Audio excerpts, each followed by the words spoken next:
We're so honored and so lucky to host Peter Maurer, the president of the International Committee of the Red Cross, as well as an esteemed panel of experts this morning to talk about the rules of war. The complexities of conflict have shifted quite dramatically since the creation of the Geneva Conventions 70 years ago.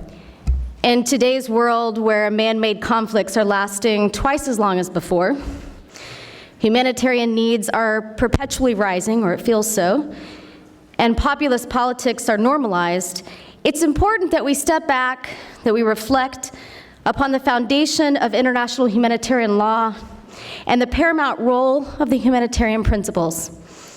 And we have a fantastic lineup of speakers this morning who will walk us through just that.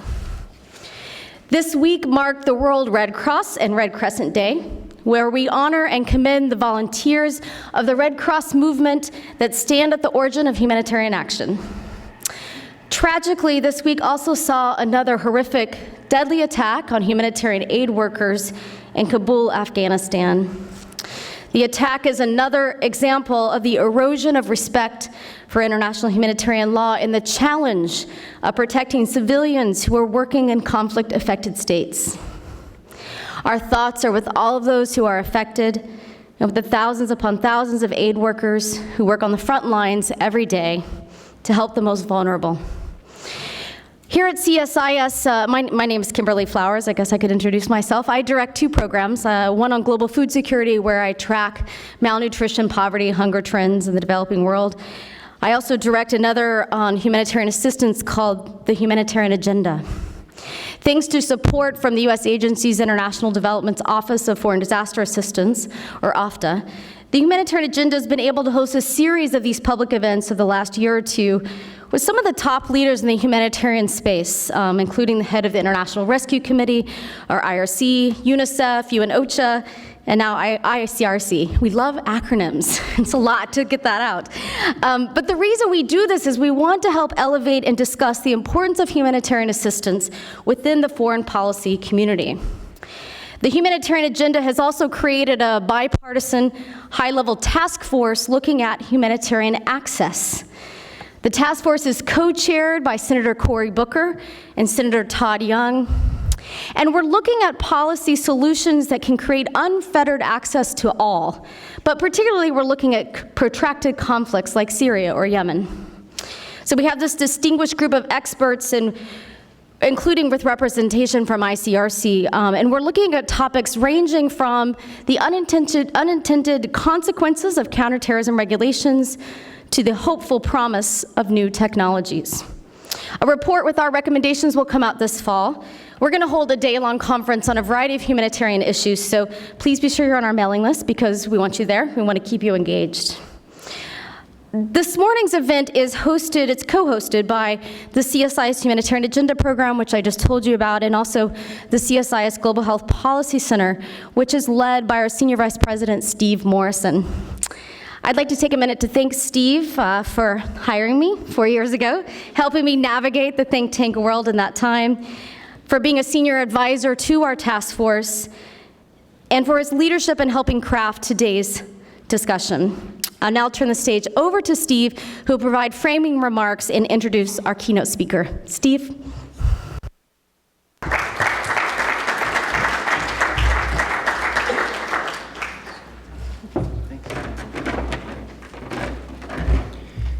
Thank you all, welcome, and thank you, Kimberly, for this opportunity. We're thrilled today to host Peter Maurer, President of ICRC, along with Susan Glasser of The New Yorker and Cully Stimson of the Heritage. I want to emphasize here that, CSIS has been operating internally in a pretty high level of cooperation to position CSIS in this way to begin thinking creatively and in different fashions around the major long-term humanitarian challenges in front of us. And I want to thank also at the outset our exceptional friends in the ICRC office here in Washington, most notably Alexandra Bovan, Trevor Keck, and Marcia Wong. And I want to acknowledge Ambassador Martin Dahinden from Switzerland, who's here with us today. Thank you. Before I introduce Peter, a few words about ICRC. When I first came to Washington, fresh out of graduate school in the late 80s to work on the House Foreign Affairs Africa Subcommittee, I was thrust into the middle of many nasty geopolitical flashpoints. The Horn Wars were fully on in Somalia, Sudan, Eritrea, and Ethiopia. Mozambique and Angola were in post-colonial wars. The anti-apartheid struggle was fully on. Liberia and Sierra Leone were coming unhinged. And I, in all of those places, quickly came to discover up close what ICRC was all about, its mission and unique value, and the unique perspective that ICRC carries from operating on the front lines to its diplomatic reach and to the way that it engages with hundreds of non-state actors as well as over 140 states, sovereign states. And I came to be familiar with how its talent works under extreme circumstances with deep conviction to preserve the respect of humanity in the face of often quite heinous behavior. We'll hear more about their core principles of neutrality, independence, impartiality, confidentiality, their struggle and commitment to making sense of how international humanitarian law relates to these situations and why it's so vital. And naturally, I became an instant admirer. The ICRC and all across these many complex wars, internal wars and external wars, knew more than anyone else what was going on, and they also had palpable courage and voice and a determination to take on the most delicate hidden tasks of visiting the detained, connecting families, and winning trust across conflicting parties. In the Clinton administration, I carried on in the Balkan Wars and Africa's proliferating wars and had those same experiences with ICRC. More recently, in the making of our 2017 documentary on the surge of violence against the health sector across multiple wars, The New Barbarianism, in the making of that film, we had the input of Robert Mardini, of Maciej Polkowski, of Gilles Corbonnier. Peter joined us at the Munich Security Conference in 2018, where we excerpted the film and had a discussion on what could be done next. And in our most recent work on North Korea and the fragile health and human situation there, ICRC's been very, very helpful and cooperative. We have a commission ongoing on health security, and we're putting a great emphasis on what sort of capacities are going to be needed by our government and multilateral institutions, international organizations, to combat sexual atrocities. ICRC, as we've seen already in Peter's most recent speech, is in the lead on those issues. So over to Peter. Peter Maher is among the most distinguished and esteemed Swiss diplomats of his generation. And over the arc of his career, he's become a true global personality. In reaching to diverse friends today to join us, to come to the breakfast, to come to this event, I heard over and over again fulsome, unprompted, genuine praise from very different corners, very different tribes. I'm not sure how you did it, Peter, but you have many, many diverse friends here in Washington, D.C. Peter's trained in history and law at Bern, has a PhD. He became a career diplomat in 1987. Early assignments at a very delicate moment in the early 90s in Pretoria. Back to Bern to head the human security work. Went on to serve as ambassador, Swiss ambassador to the UN, Swiss State Secretary for Foreign Affairs, 2010 to 12, and has headed ICRC since July 1st of 2012. During his tenure, we've seen many deep changes underway under his leadership at ICRC. He has opened it up. He's diversified its talent base and its skill base. He's created new alliances, particularly with the World Economic Forum, but also reached out to groups like our own here at CSIS. But I think most importantly, and we'll hear from him in a moment, is the leadership that he's shown politically and conceptually. We are in a very difficult spot right now globally with respect to humanitarian space. And I won't preempt what Peter has to say, but it's an alarming and complicated set of challenges that don't lend themselves to quick resolution. But ICRC, under Peter's leadership, has positioned himself, it's used his special bully pulpit to begin to really argue with special reference to the excruciating cases that we see: Syria, Venezuela, the situation in Al-Hal, and many other places, while also taking up the bully pulpit of leadership on sexual atrocities and on the deliberate targeted violence against the health sector, among many other issues. This has had the effect, I think, in his tenure, almost 8 years now, of fighting back, pushing back systematically against cynicism and paralysis and a sense of resignation or defeat. So we owe Peter a great debt. We owe ICRC a great debt. We're honored to be here with Peter on the occasion of the 70th anniversary of the Geneva Conventions, and congratulations to that. Peter's going to come to the podium, deliver an address, 10 or 12 minutes. After that, I'll welcome and introduce Susan and Cullen, and we'll have a roundtable conversation. And in the course of that conversation, we'll call upon you all to offer some of your comments and questions. So please join me in welcoming Peter Maher, President of the ICRC.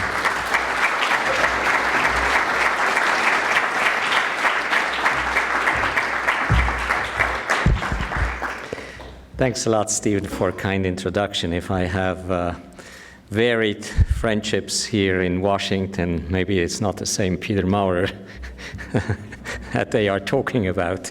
So never exclude the scrutiny that you have to give to those different confessions of friendships. Thanks a lot for the introduction, and I'm always a little bit embarrassed when a couple of words that I'm saying before a discussion starts, a keynote address. I always imagine that a keynote address is an hour-long speech. So let me just make a few remarks on hopefully giving some thought provocations for the discussion afterwards.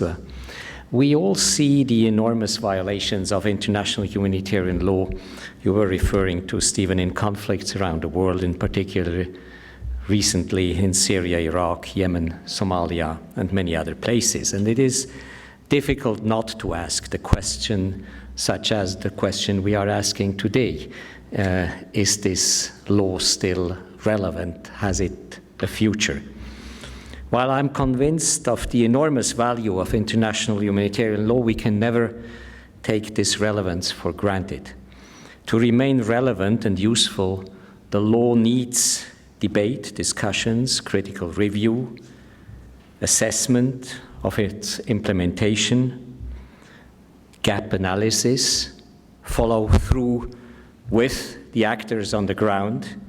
So the relevance is not a given. The relevance is something which comes from deep engagement for the law. International humanitarian law is a living body of law. Sometimes we forget it. We treat it as a sort of a static monument. It's a living body of law. It was developed with militaries for the application in the battlefield, to balance military objectives with humanitarian imperatives. The intention was never to have these words stay in the dusty legal books, but for the law to provide guidance on the gritty realities of war. Today, our collective challenge is to find ways to ensure greater respect for the law within the changing dynamics of conflicts, and Kimberly, you were relating to in your introduction. So let me just make a first point with regard to what we mean when we speak of international humanitarian law, and I don't want to offend anybody here. Probably everybody knows what international humanitarian law is, and nevertheless, I take it from experience that in many places I go, I am confronted with quite different interpretations what international humanitarian law is. So I wanted maybe first to say a few things what we think we talk about when we talk about international humanitarian law. International humanitarian law provides a minimum consensus amongst belligerents to maintain humanity even in the height of hostilities and to contain the negative impact of armed conflict on individual societies and states. The Geneva Conventions and additional protocols are, to a large extent, let's remind us, customary law reflected in well-established practice throughout time and space. It's not just something which was invented in 1949. It's century-old through time and space elaborated practice. The Lieber Code, which set out rules of the humane treatment of civilian populations during the American Civil War, may be familiar to many of you and is an important precursor of international humanitarian law enshrined in the Geneva Conventions. The US has substantively contributed to the development of international humanitarian law over the last 200 years. And today, the US is a strong supporter for ensuring compliance with international humanitarian law through extremely elaborate guidances to its troops in the battlefield. In a welcome move just this week, I was pleased to hear that Senator Cory Booker and Todd Young will introduce a bipartisan resolution to acknowledge the 70th anniversary of the Geneva Conventions and call for greater respect for international humanitarian law. I commend this leadership coming from the Senate to bring attention to global humanitarian crises and promote US leadership to reduce suffering of people caught up in conflict. Built on the realities of conflict, the rules of IHL are not ambiguous. They dictate that military action must be limited by the principles of proportionality, distinction, and precaution. They prohibit the use of indiscriminate weapons, such as biological and chemical weapons that could never be used in accordance of these principles. IHL prohibits torture and other forms of ill treatment, like rape and sexual violence. It protects those not participating in hostilities, as well as provides special protection for health services and health workers. It protects those living under occupation, those in detention, the missing, and it prioritizes restoring family links. IHL also stresses the importance of neutral, impartial, independent organizations to have access to people in need, the right for these organizations to offer aid, and the obligation of states to facilitate such services. The ICRC, with more than 150 years of field experience, has been instrumental in shaping legal frameworks and policy recommendations that are rooted both in the reality of the battlefields and the humanitarian needs of populations. The principles of neutrality, independence, and impartiality, along with our practice of engaging with all sides in theaters of conflict and war, are key to our ability to operate. Our practice of confidentiality and our role as a neutral intermediary between warring sides to build trust and help carve out a space for frontline negotiations is at the core of what we are doing in so many conflicts around the world. When I look across the global trends influencing conflicts and violence around the world, I observe a couple of factors which today are of particular preoccupation to us. One, accentuated levels of power competition at global and regional level. I mentioned beforehand that at the basis of international humanitarian law is the consensus of belligerents to the normative framework of this law. But with power competition, we have an increasing difficulties to establish that communality, which is at the basis of implementation and respect for international humanitarian laws.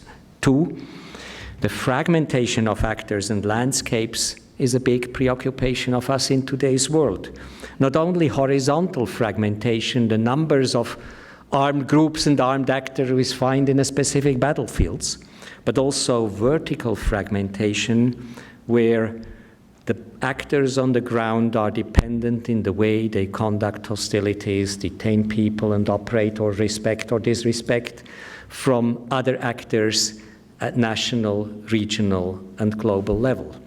So we are not only in a situation of independently operating and fragmented landscape in battlefields, but also in vertical fragmentation. Thirdly, greater complexity in the patterns of violence preoccupy us, whether military, counterterrorism, criminal, or intercommunity violence, which are superposing itself in some of the concrete contexts in which we operate. We see blurring contours in the battlefields because all these origins of violent actions happen at the same time, in the same place, in the same space. In response, we must navigate between legal systems. We can't anymore focus exclusively on international humanitarian law because we are not anymore exclusively in a clearly defined space of either internal or international armed conflict. We have to therefore also expand on international human rights law, criminal law, national legislation, or counterterrorism legislation, amongst others. Fourthly, wars increasingly involve partners and allies who are outside of the theater of conflict. Our contemporary experience shows how this can lead to the dilution of responsibility, the fragmentation of chains of command, and an unchecked flow of weapons into theaters of conflict.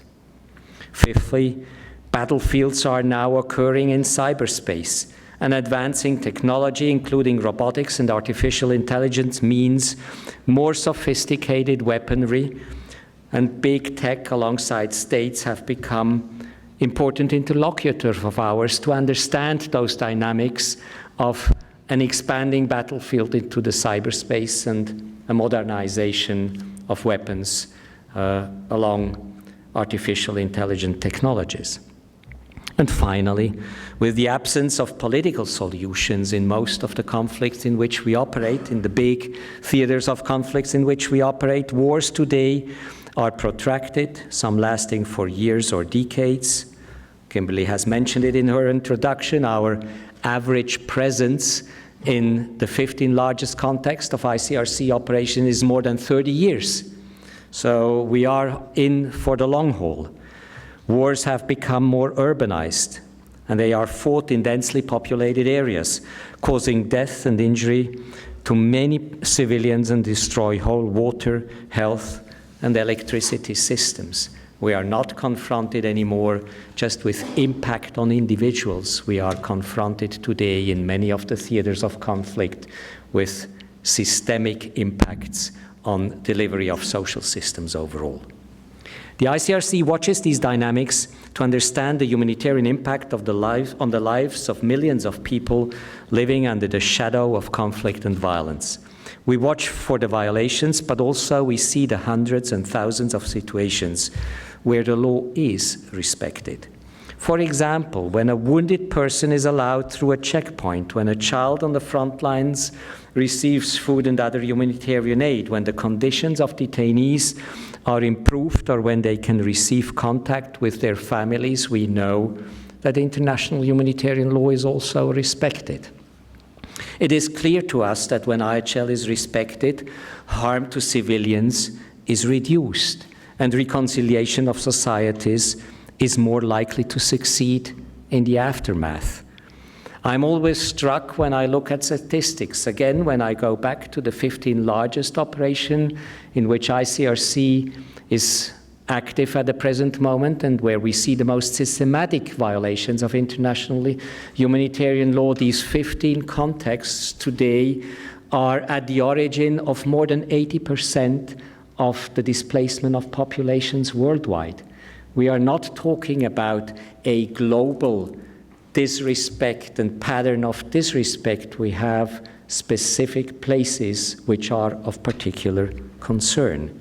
IHL is not an abstract norm, as I have mentioned it, and to respect, but a practical tool in the interest of all to protect lives and to break the vicious cycle of violence and to minimize the cost of conflict.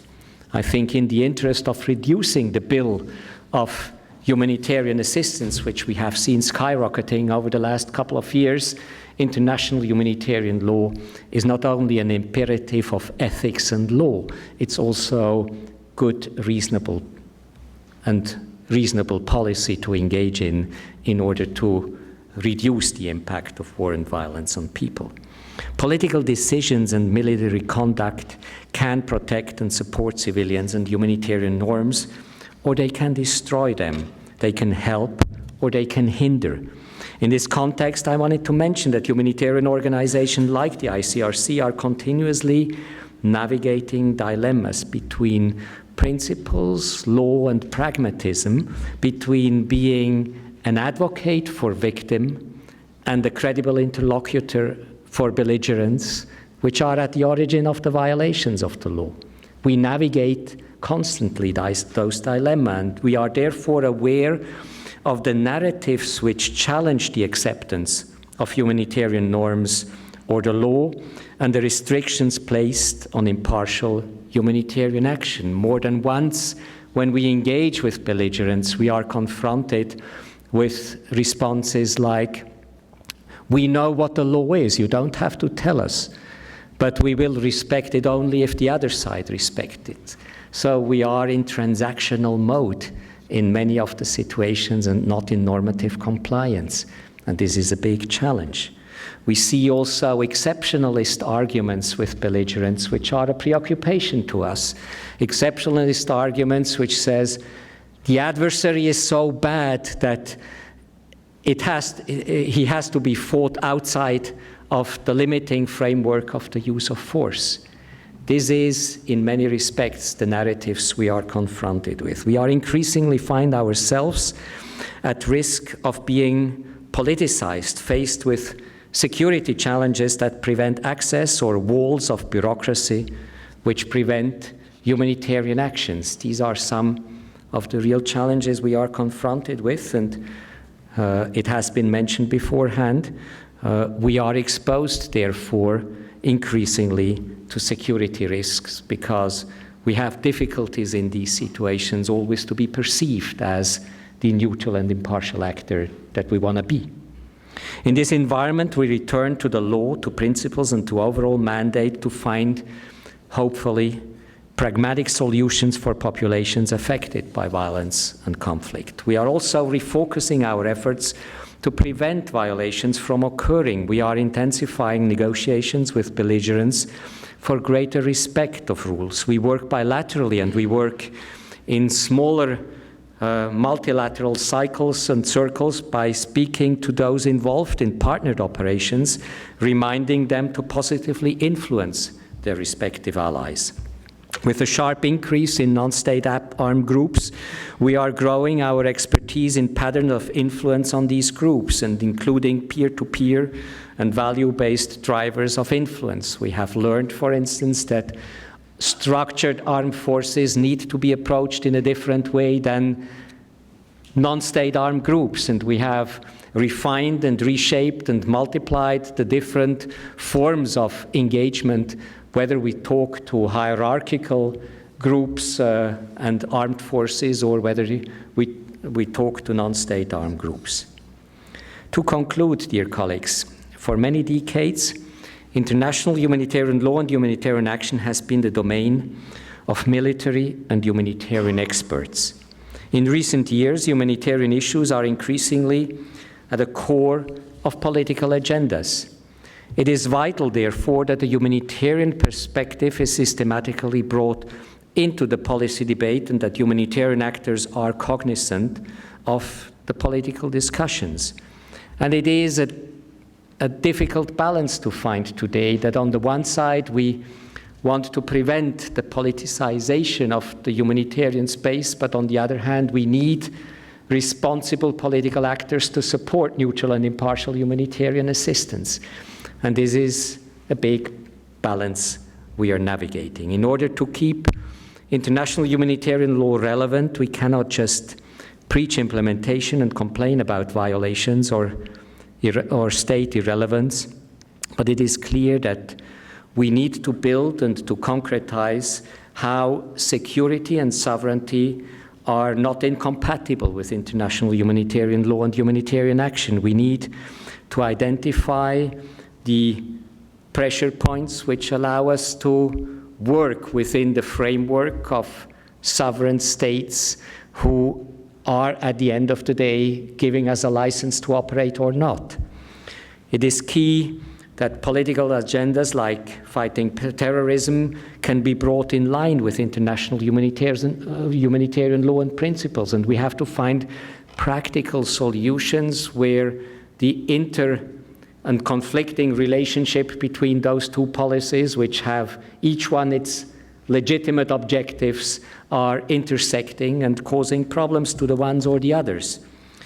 We need balances to be found between the protection of civilians and the pursuit of military action, and which respects international law, allow hostilities to be waged while protecting civilian lives. The focus on violations and accountability is important, but the daily implementation of IHL in the field is overlooked very often, and we have also to build on positive examples of respect. While there remains widespread support for arms controls and treaties, and while there is broad support for arms controls and arms treaties and disarmament treaties, arms continue to flow at record levels and increase efforts.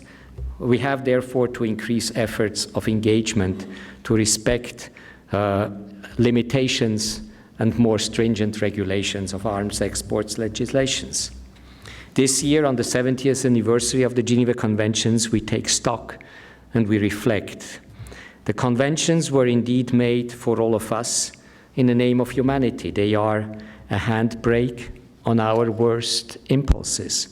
The conventions are still fit for purpose in many respects. Despite a shaky multilateral system, we see positive political signs of support for international humanitarian law. We see it in the strong statements, such as the one before the Senate that I have mentioned. We see it on the call by G7 foreign ministers for greater respect and protection of civilians. We see it when we see advocates for IHL, which are sorely needed but take the stage, and we see the importance of words backed by concrete actions. If we are truly to provide hope for those living in the horrors of the wars of today, we need stronger engagements, we need stronger humanitarian engagement, but also academic and political engagement. Thanks a lot.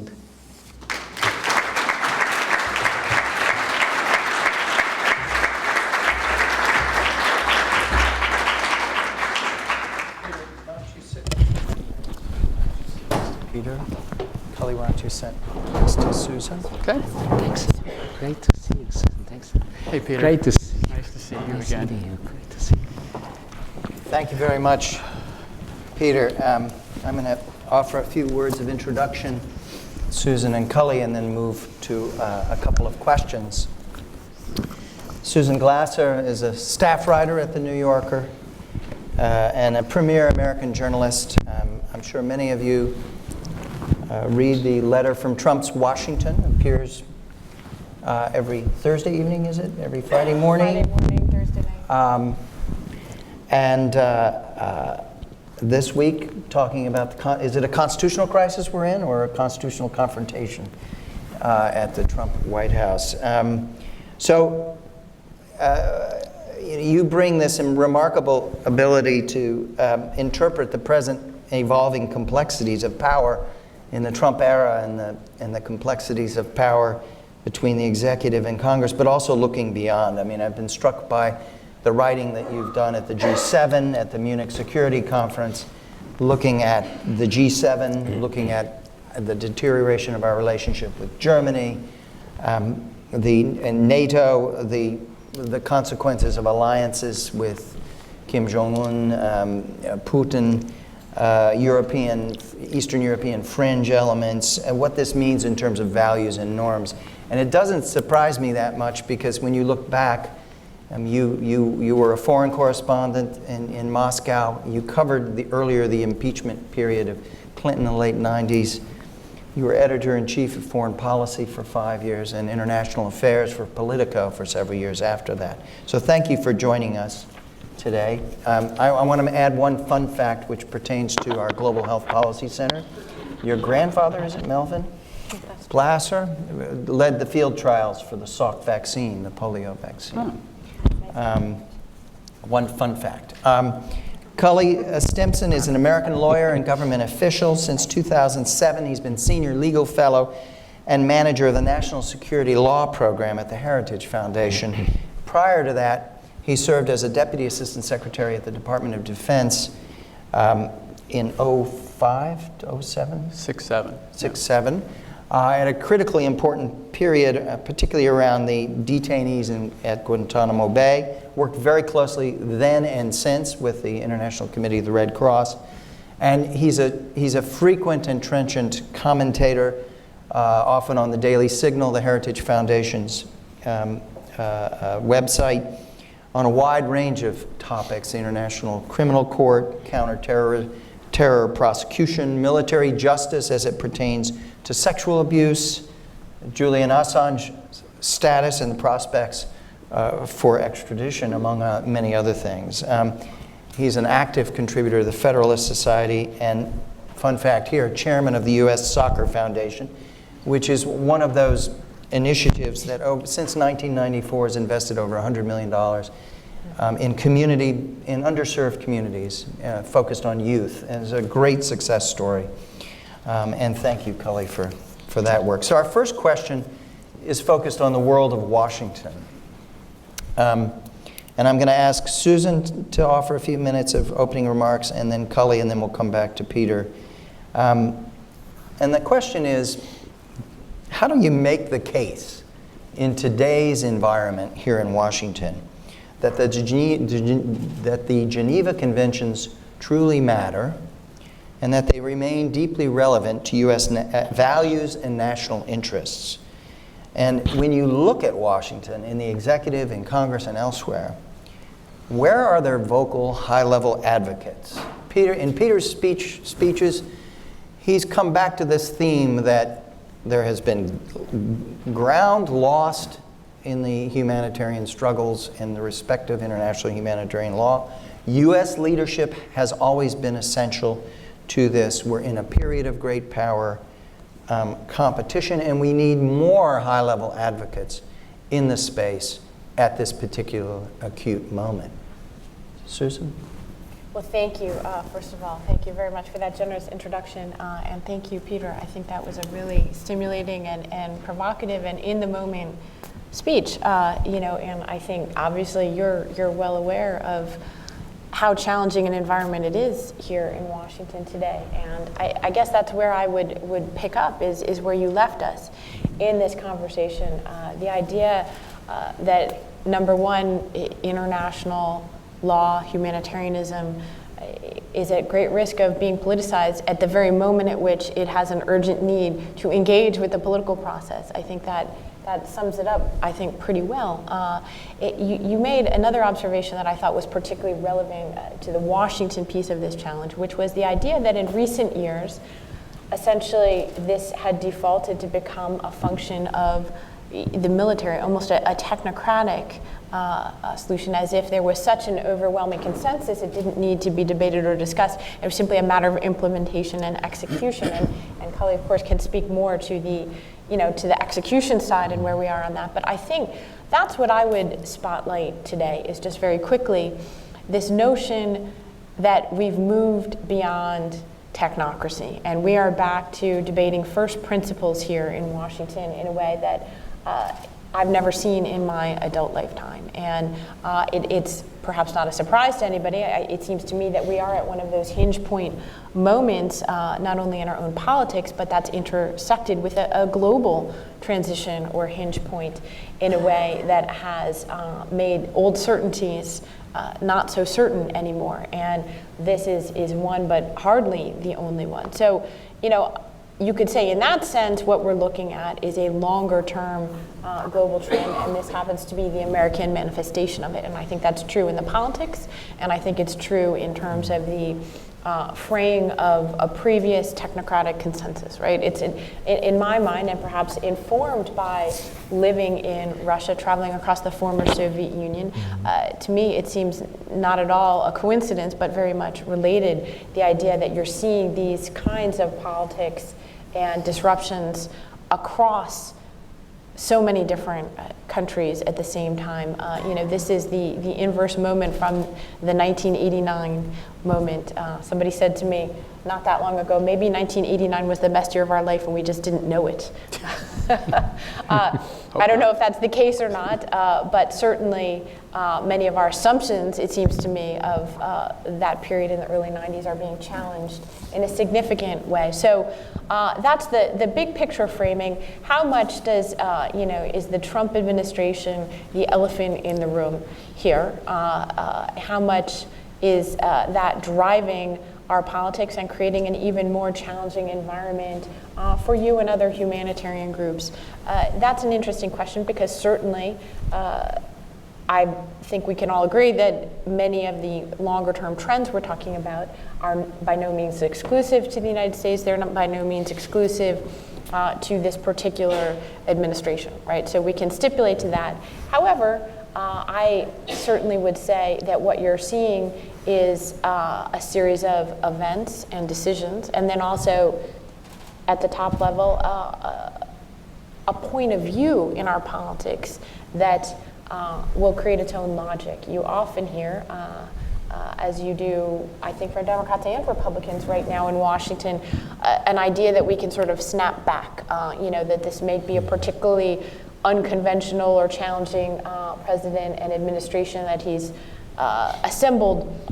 But Joe Biden came to the Munich Security Conference this year, and he essentially his message was, pay no attention to that speech you just heard from the Vice President of the United States. We'll be back, and that was his sort of takeaway line. And again, maybe that's reassuring to people, maybe it's not. It didn't seem to be very persuasive. Yeah, but exactly. But whether it's reassuring or not, I don't know that it's persuasive. And we all know that in international relations, you rarely go back. And so I take that as my starting point, and I'll leave it to everybody else except to spotlight a couple things you said. One, you made the point, excellent point, that it's of your 15 major areas you're focusing on, or countries or conflicts, are responsible for 85%, I think you said, of the refugees.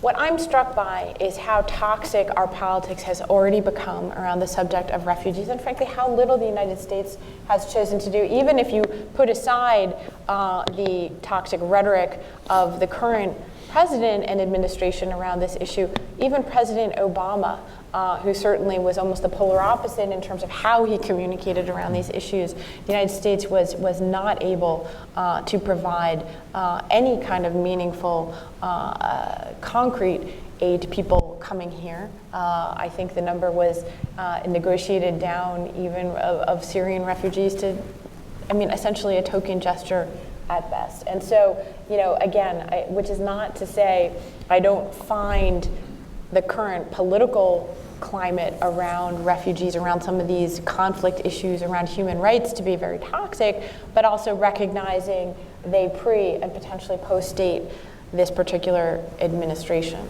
So I do think that's important, but at the same time, maybe I can speak more bluntly than other people on the panel, so I'll say you have a national security advisor who is at war with the very concepts of multilateralism and international agreements in a way that, again, I think it behooves you not to dial it down, but to dial it up in terms of the level of alarm. This is significant, and it can create realities, in part because I don't see a lack of, I don't see a meaningful capacity within other senior level empowered actors to do anything about it.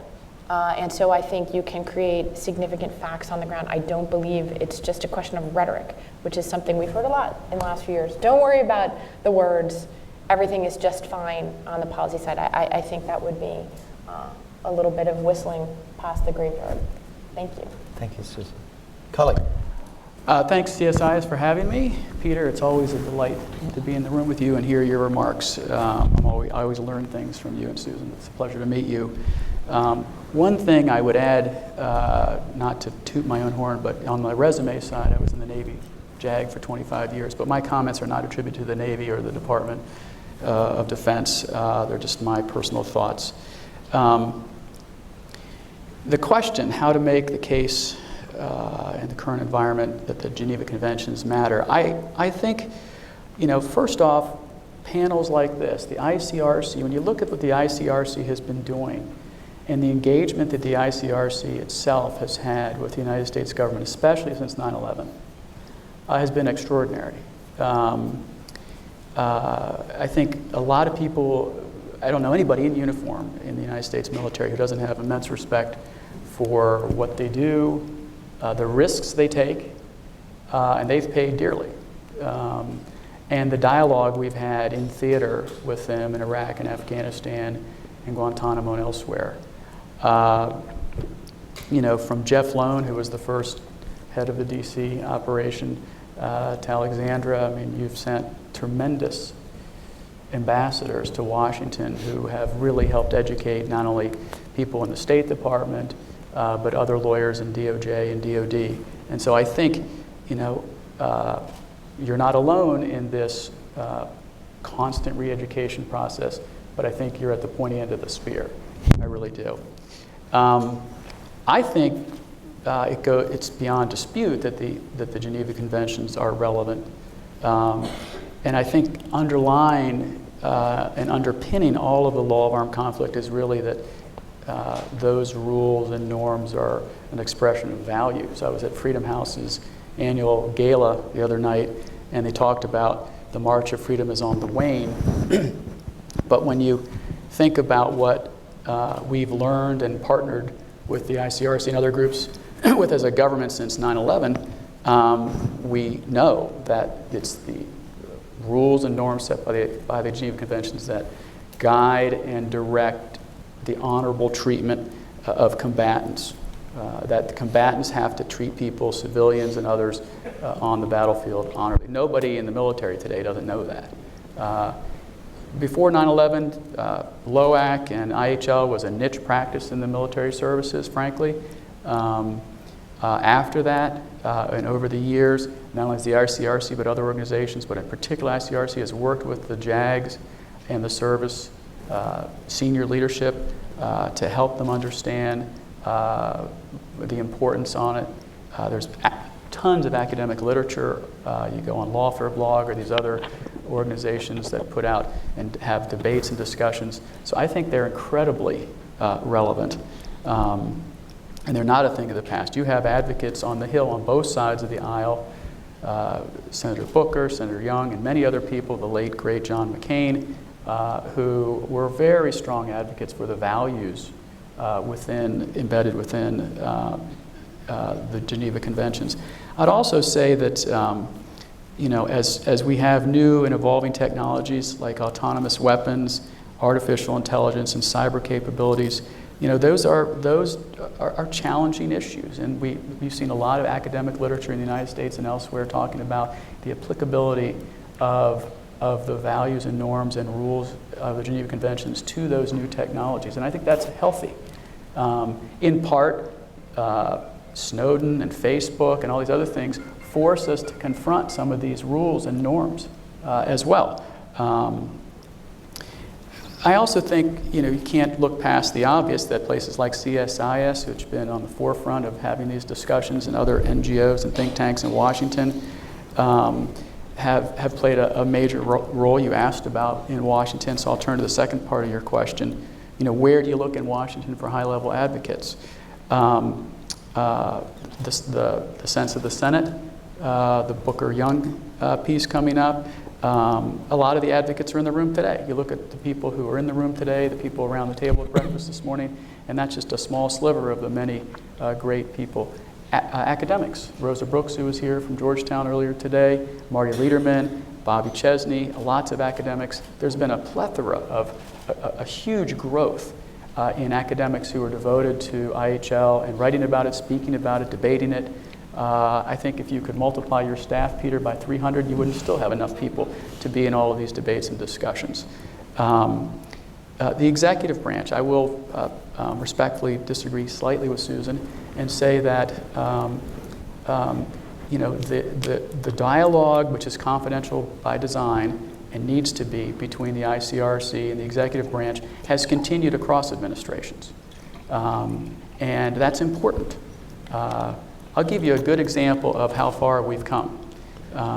In the fall of 2001, there was a young military lawyer in Afghanistan, U.S. military lawyer in Afghanistan, and we started processing detainees.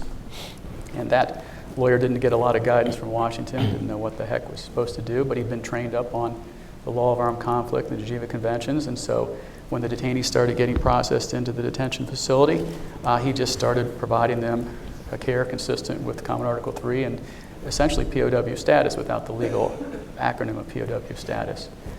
Today, that lawyer, who's a retired Marine colonel, is working for the ICRC. It's Ian Brazier. That's a remarkable transition.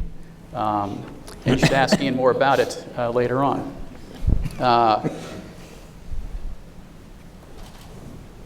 I'll leave you with a thought. There's some great quotes from General Dunford and Senator McCain about the values embedded in the Geneva Conventions. I think their comments are relevant today and inspiring today.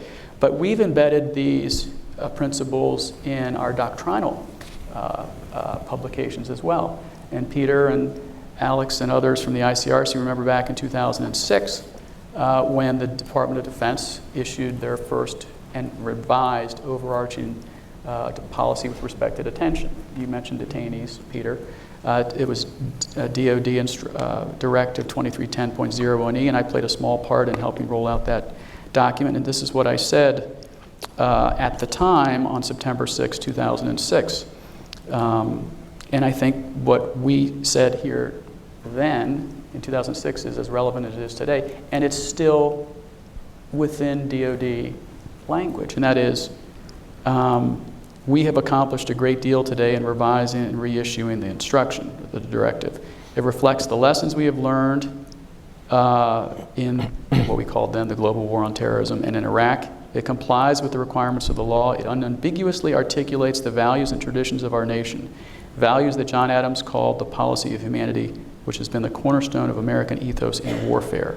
More importantly, provides our forces in the field the policy guidance needed to ensure the safe, secure, and humane detention during armed conflicts, however characterized. I think that was the beginning of turning the corner, and I think we've come a long way then, but I don't think that there are any laurels to rest on. I mean, one of the things one of my bosses said a long time ago is in Washington, there's no permanent defeats, there's no permanent victories, there's just permanent battles.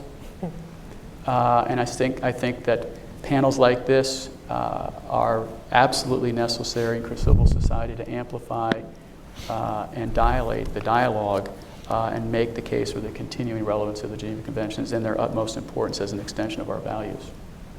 Thank you, Cullen. Peter, would you like to offer some response to what we just heard?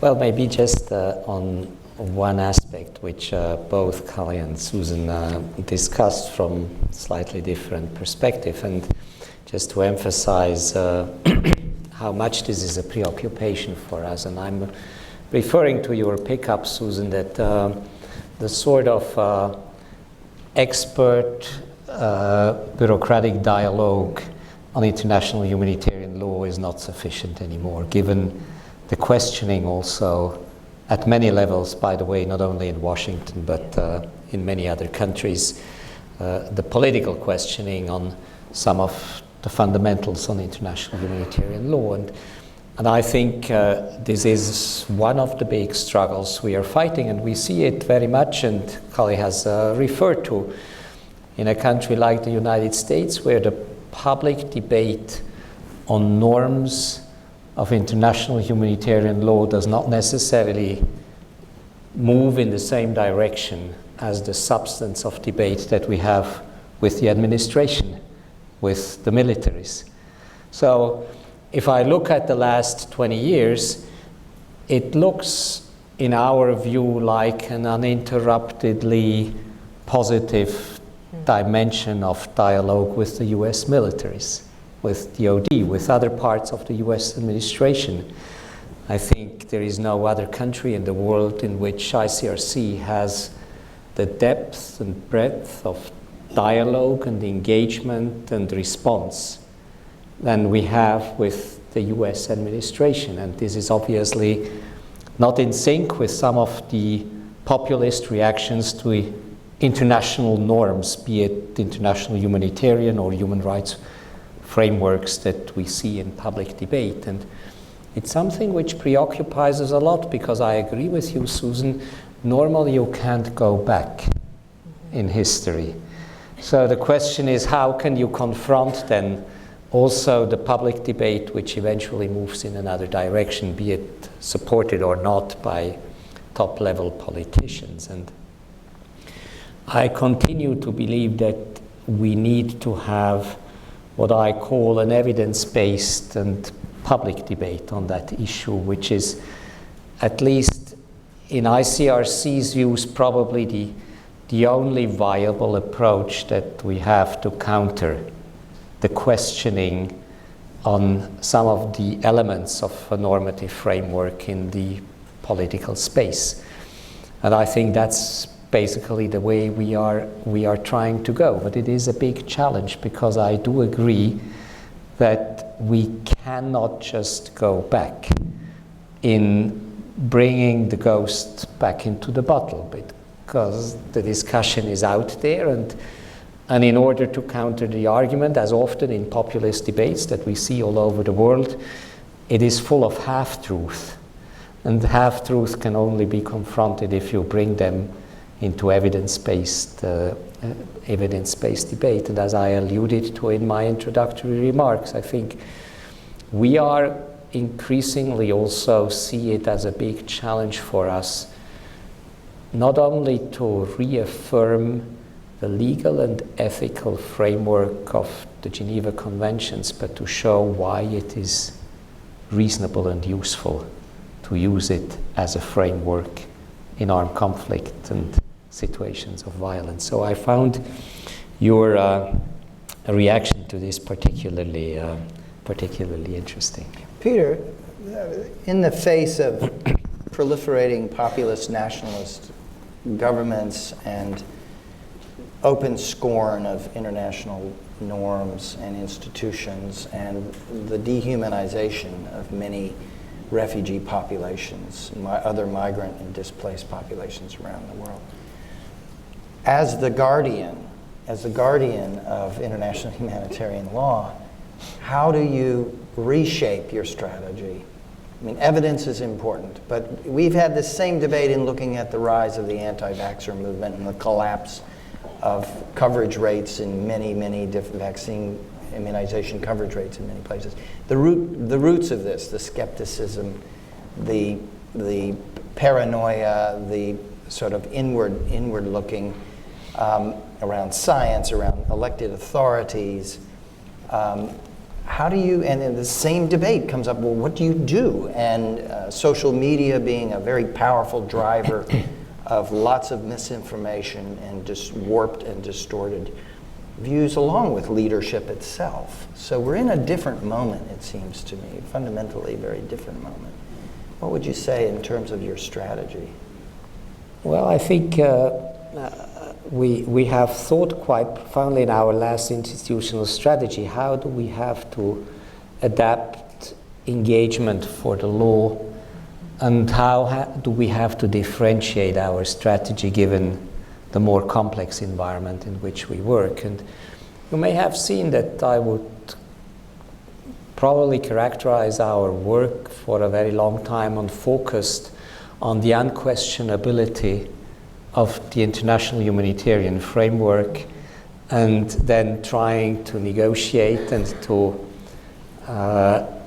elaborate on mechanisms of compliance for international humanitarian law. And I think I agree with you, Stephen, we are not anymore in a time of unquestionable normative frameworks where strategically we can focus on mechanisms of implementation, because we have the questioning of the fundamentals. And when you have the questionings of the fundamentals, there are different strategies you can embrace. You can start, as I mentioned before, we have mentioned evidence, but evidence-based argumentation, but you can also increasingly try to to see what the origin of the frustrations are. And sometimes the response is simply not in the realm of your own strategy and has nothing to do with international humanitarian law. And I think we see a lot of it, and the humanitarian approach may be an interesting one in trying to listen more carefully, not only in the zones of conflict in which we operate, but also in the countries which are important donors and supporters of international humanitarian law. What is the origin of the frustration? What is at the origin of disrespect and questioning of the legal frameworks under which we operate? And I think in order to have compliance with the law, whether in the battlefields or outside of the areas of battlefields, we have to come to the grips on what is at the origin of questioning the norms and then address some of these origins. We see, for instance, that the profound experience of injustice in many contexts in which we operate is at the origin of a driver of disrespect for the law, because when you experience your life as profoundly unjust, you have difficulties complying with the law. So we need to understand the dynamics of populist movements as much as we need to understand the dynamics of disrespect in the battlefields. And I think we have not learned yet to see that some of those trends probably have its origin in some of the same resentments. And so we need to be more cognizant of the environment in which we work. In terms of our own institutional strategy, I think we started to really look in a more sophisticated way on how we transport the message. I think when there is no question on the norm, you can discuss compliance. When there are questions on the norm, you have to explain why the norm is important. And I think that's at the origin of the reshaping of our training program, for instance, with regard to non-state armed group. They are not interested in compliance with norms. They may respond to pressures of peers or to influencers in their communities. We have engaged and multiplied our engagement, for instance, in the Islamic world with Islamic clerics. We know that appeals to compliance don't bring compliance, but when appeals for compliance or instruction for compliance come with credible leaders in the community, that's different. I think we have also increasingly started to see on how we can mobilize community energies to stand for international humanitarian law. So I don't say that all these examples that we are collecting in the battlefield and which make our strategy more varied in ensuring compliance with international humanitarian law are applicable also in contexts of public debates on the norms here in the United States. But it is interesting maybe some in thinking of what has been useful and workable in some of our experiences in conflict and what eventually would also be useful and interesting to reflect upon in a policy debate here in a country like the United States. Susan, would you like to add any additional thoughts? I mean, look, I think this is a really, it's striking how quickly we're getting to the heart of it, actually, interestingly. And my sense is actually there is a lot of consensus here, including, perhaps we weren't really disagreeing. To me, I see that military engagement as a success story, but also kind of the challenge, which is to say perhaps it's a lagging rather than a leading indicator. That may well be something that as you look going forward, you can turn that deep engagement that is a product of this post 9/11 reframing of American national security and turn that into the political conversation and the values conversation that we are now having that we didn't need to have a decade ago. I mean, that is the thing, is that everybody here is recognizing there's a shift and your frame is we're not talking compliance anymore. Mine is essentially that we're back to debating first principles in our society. This is one example, not the only example of that. And I don't think in any way, I certainly didn't mean to diminish the accomplishment. If anything, to say, looking at that as perhaps a source of public support and a new kind of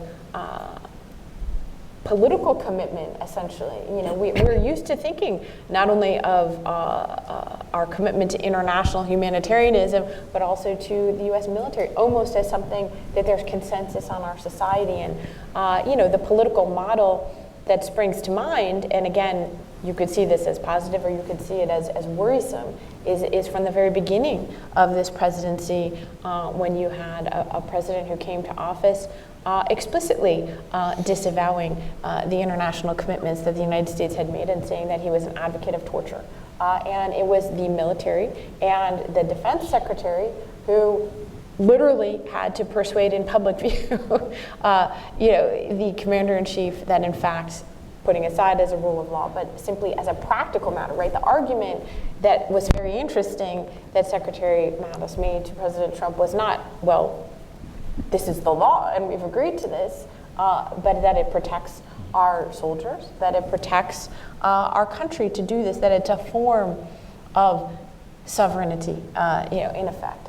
So that was a political iteration of it, but not only is Secretary Mattis gone, but the people that you mentioned as the guarantors of this consensus, Senator McCain, General Dunford, are also leaving the scene. And I think that reflects something true about the political conversation, which is it's not moving in the direction that I would imagine the people in this room wanted to move in. It's moving in the opposite direction. We are farther away from that in the last 2 years than we are closer. So that just is where I come back to the idea that it's not just words, and that events and actions are taking place that put us in a different place than we were before. And I have to say, though, I'm very encouraged to hear that this is where your thinking has already gone in terms of what's required for this different moment in Washington, because it sounds to me like yes. Cully, any thoughts? And then we're going to turn to the audience for a few questions before we close. Cully? Yeah, so as a person whose paycheck is paid by a 501c3, I can't make any political comments, but I can talk to the policy and what I see. First off, what I have noticed, and I mentioned this to you too in the green room, in the time I've worked with and had great admiration for the ICRC since about late 2005, 2006, is that every time there's a change in Congress, every time there's a change in administration, they are naturally concerned that their access and or funding might suffer. And that hasn't happened. And that's a good thing. It speaks to the deep relationships that you and your team have built on the Hill over a long period of time.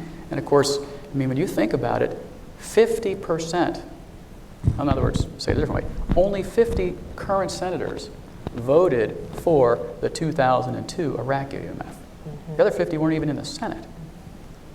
And so there's a lot of constant re-educating. And so that's one quiet but very strong signal that the respect for not only the ICRC but for IHL exists, in part because of the constant drumbeat of re-education and public discourse, which was niche, and now I think it's pretty broad-based about the importance of IHL and the reflection of IHL in our rules and regulations. If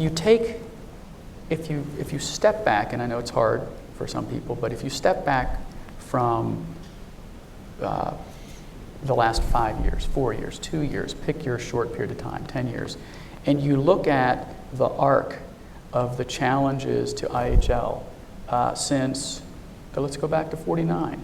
I mean, what has IHL succeeded at despite?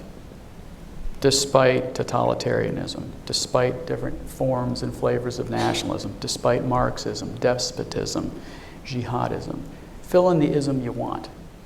The isms change. The norms and values don't. And so if you can project past the current administration, if that's not your cup of tea, to the next administration, President fill in the blank, or the next president, what matters is that people in this room and allies of ours who believe that there is dignity in every human being wherever they're born and live, which I think is what we're talking about. That organizations such as the ICRC, which is on the pointy end of the IHL spear, and other allies are out there making the case for human dignity, and that the implementation of that human dignity, however challenging it is, and I do not envy your job, Peter. I wouldn't even travel to half the places you travel without a few Marines next to me. But we need to be able to continue to make the case. And I'm cautiously optimistic that with the change in Congresses and the change in administrations, the fact that the ICRC is still supported and IHL is still growing as a matter of discussion in civil society, I know there's challenges. I mean, listening to your opening remarks makes me cringe at the thought of what if my daughter or my son joined the ICRC and was working out in the field, the danger they would be in. And so I applaud you for what you're doing. But I think we need to take a broader historical view of the situation. Thank you. We have just enough time for one quick round of comments. What I had asked is just put your hand up. We'll bring a microphone to you. Right down here, Sammy. Please identify yourself and be very succinct. One comment or question, please. Grüezi, Herr Maurer. Thank you for your presentation. I'm Ethan Coben from the American University Washington College of Law. My former supervisor was Professor Michael Bothe, so my question will be very technical. Do you think that the failure of not conferring combatant status and the additional protocol to regulating non-international armed conflict could be seen as the main source of the increase of dehumanization of warfare since the collapse of the Berlin Wall? Thank you. We have a hand up back here. Any others? Hello. Yes, sir. Thank you for the talk. My name is Kunio Kikuchi, and I'd like to talk of Mr. Kelly's reference to historical precedents. I'm of a generation when the most powerful country in the world crushed the Asian military force 75 years ago. And it was done by an 8-month campaign of indiscriminate aerial bombing.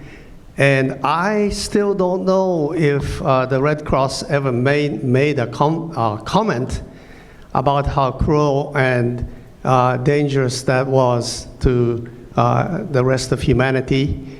And there was a lot of lessons involved in it. I was struck by Susan first mentioning about 13 people being killed by terrorists somewhere, but she didn't mention anything about aerial bombing in Yemen, which killed way more civilians. Perhaps we should pay more attention to or my question is, shouldn't we pay more attention to the impact of aerial bombing, which is the biggest killer, and only a few countries have the ability to do so? Thank you. Thank you. Any other comments? Janet? Thank you all very much. My name is Janet Fleischman with the CSIS Global Health Policy Center. Peter, you have spoken out recently, as Steve alluded to earlier, about the importance of addressing sexual violence in conflict and humanitarian crises. And I wonder if you could speak a little bit more about why that is such an essential priority now and what we have to do to elevate that issue in the humanitarian response. Any others? Right here?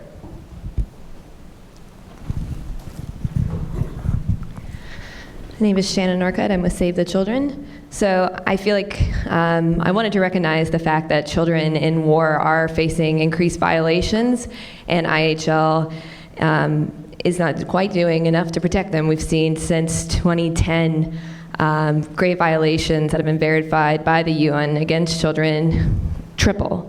So, and despite this, in the US, we're seeing an administration where international rules and norms designed to protect civilians in conflict, such as the Arms Trade Treaty, removing our support for that, when the Global Compact on Refugees playing an antagonistic role when it comes to the kind of final stage of voting in that process. So I'm wondering how, in this context, how can we do a better job of ensuring that IHL is protecting children in these contexts? Thanks. Any others? Yes, right here. Then we'll come back to our speakers. Thank you. I just wonder if you could speak to 3 million people in concentration camps currently. Have you asked for access to the thousands of camps and prisons? Where specifically? Xinjiang, China. Okay. Peter, I think many of these questions were directed to you.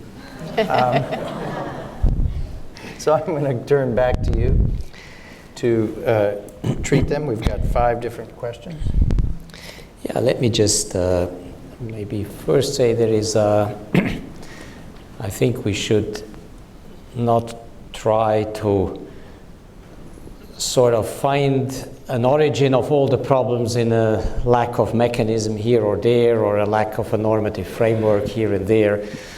We all recognize, I think, in that room and also through the discussion this morning, we are in very complex environment, and we have to do conjunct effort to improve on the normative framework, on the implementation of the normative framework, and in trying to limit the dynamics of violence with which we are confronted and which cause so impactful and systemic problems with which we are operating. So this shouldn't discourage you to make research on how you fix either the norms, the mechanisms, or the strategies for implementation, but I wouldn't sort of offer one reason and which either fixes it all or a reason which is at the origin of all the problems. I think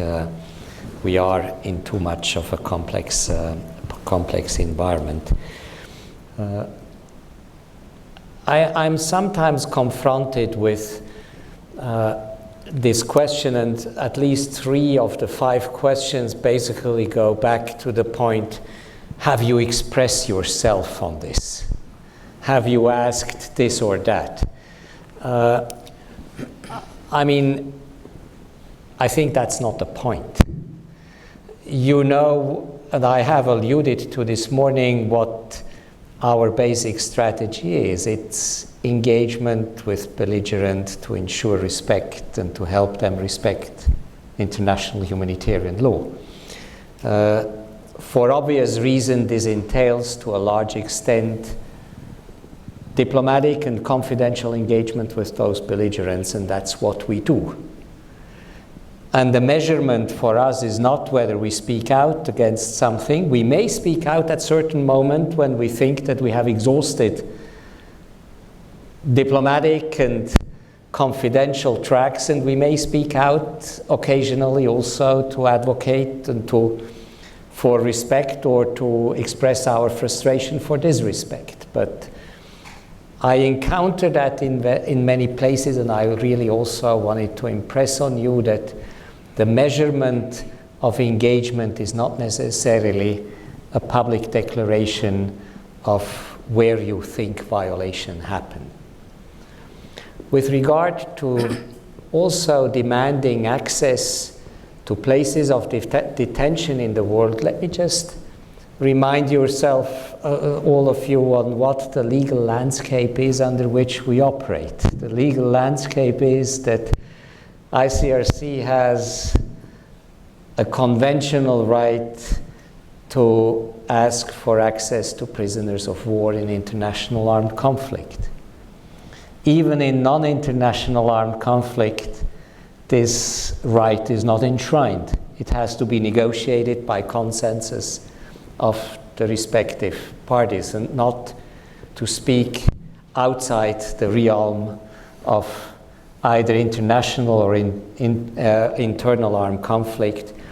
We are only be able to operate, and we may have access if there is an interest and if there is consent of a country to give us access and to have ICRC work in detention facilities. What we put up as ramification is that we have conditions under which we accept to go into detention facilities, and you know that we don't go and want to go into detention facilities just to go there, but we want to go also to improve the situation, and this is dependent on our ability to interact with prisoners individually and confidentially and without witness.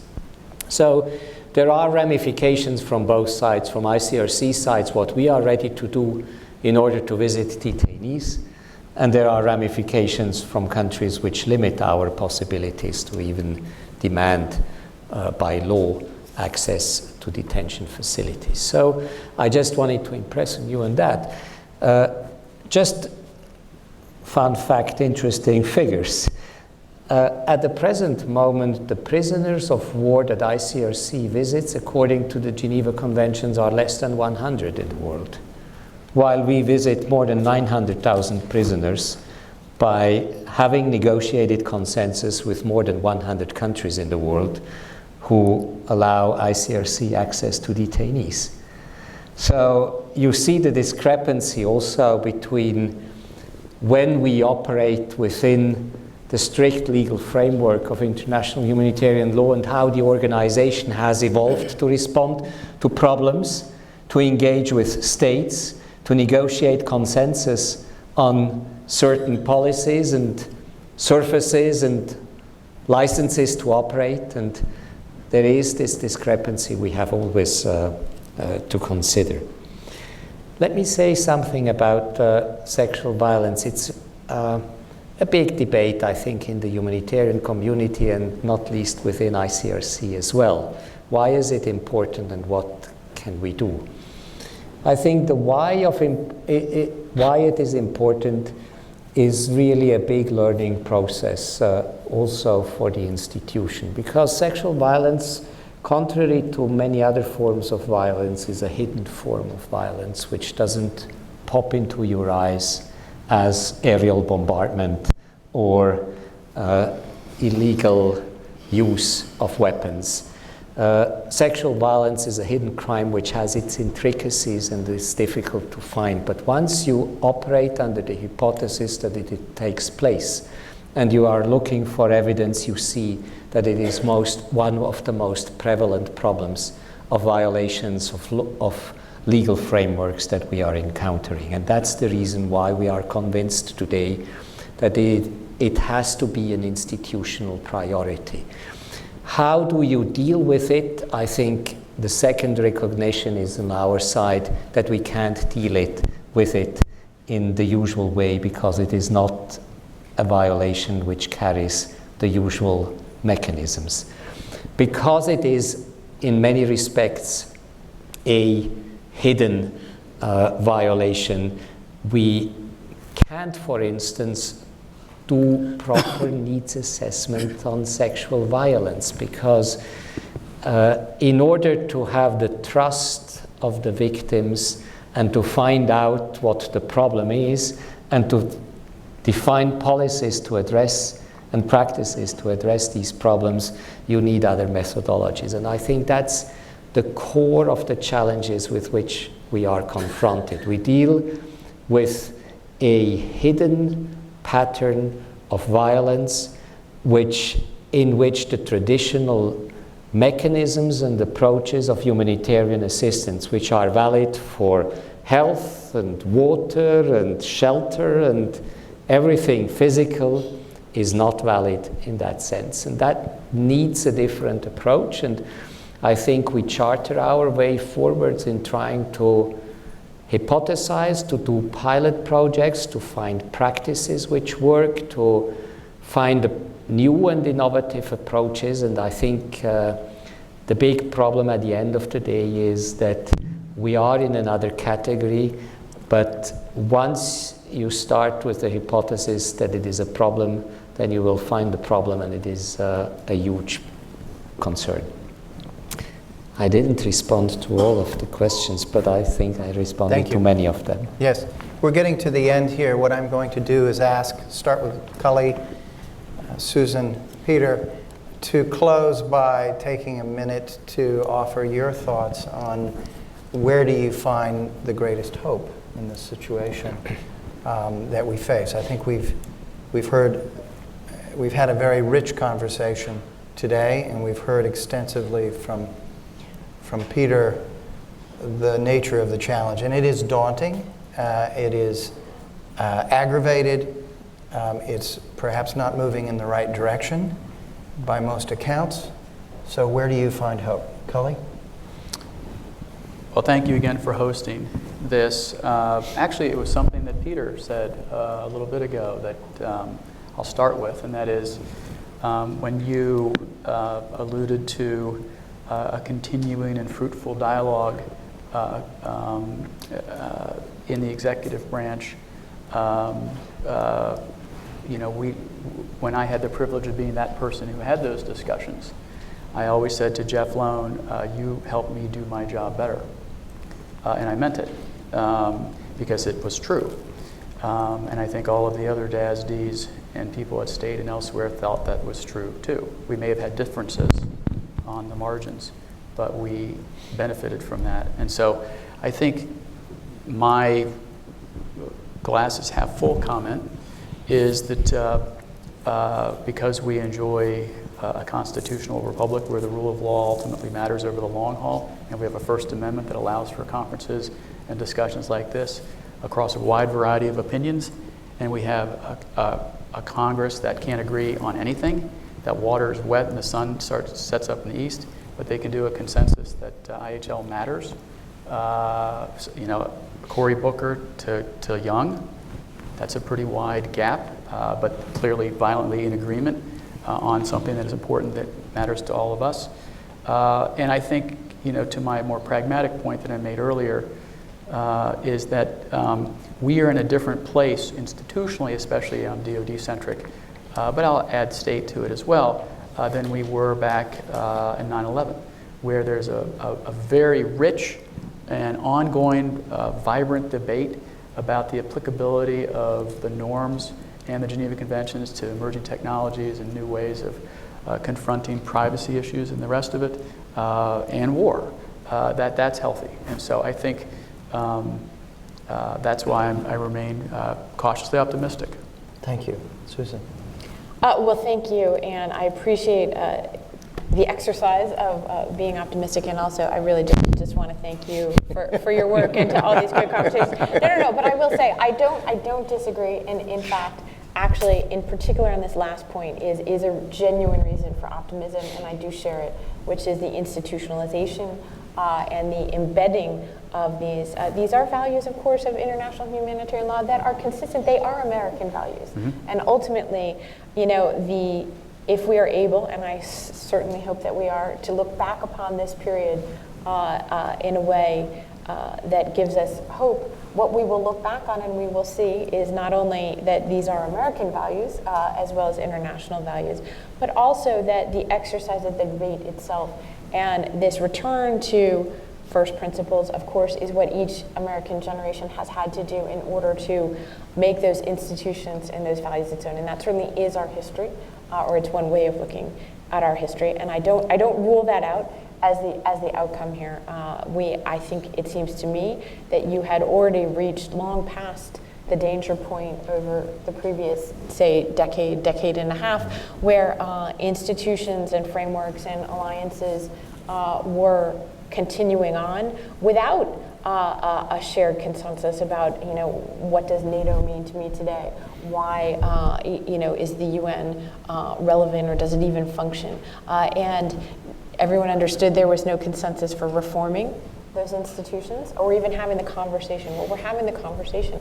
I find that we're having the conversation about journalism and how it's going to survive the fragmentation and disruption of its business models in a way that is probably a very healthy thing, because if each generation doesn't own these things, it doesn't matter that we've had 70 years of the Geneva Conventions if we don't have a Geneva Convention that people today embrace. So I do actually find that to be a positive, but I'd rather be looking at it from the vantage point of 20 years from now and saying, okay, well, that worked out. Peter, you get the closing bell here. 2.5 years ago, we did kind of a global poll in 17 countries, on some of them at war and some of them not at war, on the understandings of people about the Geneva Conventions, and we had a sample of more than 30,000 people that we asked on what they thought about the Geneva Convention and what their attitude was towards the Geneva Convention. And I would close in with the result of the poll, which are on one side very positive and on one side maybe a challenge, in particular for this country. The positive result of the poll is that in all countries in conflict, we have skyrocketing approval and knowledge rate and support rate about the Geneva Convention. So this is not reflecting an abstract normative system far away from people. People know what is right and wrong in a war environment to which they are exposed. And they want the law to be respected. And what my hope is, and what we see each and every day in the context in which we operate, is that people do engage, societies, civil societies, communities, leaders do engage, that the law is respected, and that's very positive. The slightly more disconcerting, and that's the reason why I dare to say it, is that the worst in the poll were Switzerland and the United States, where the Geneva Conventions were most broadly questioned and most ill understood. And I think you can take that as a positive or a negative thing. The positive thing is probably if you are exposed to war, you probably don't care too much on what the legal system about the war is. And that's positive, that people don't need to know what the details of the Geneva Convention is, and don't need to engage in a society like Switzerland or the United States for the respect of international humanitarian law. The negative point is that they don't know a global framework which has its importance, I think, in today's world, and which is relevant in its effects, and in particular in the effect of disrespect, also to the society which do not so broadly know the law. Thank you. Well, Peter, thank you so much for taking time to be with us this morning, and for all of the leadership and commitment that you represent on this really important agenda and the organization that you represent. We're all very grateful to you and to your colleagues, and we look forward to welcoming you back here again soon. Door is always open. Susan, we're great admirers of your work, and we're thrilled that you would come and be with us here and share this. Kali, thank you so much. I apologize for neglecting the JAG career piece, which was my omission. Please join me in thanking these three wonderful speakers. Thank you. That was terrific. Thanks a lot.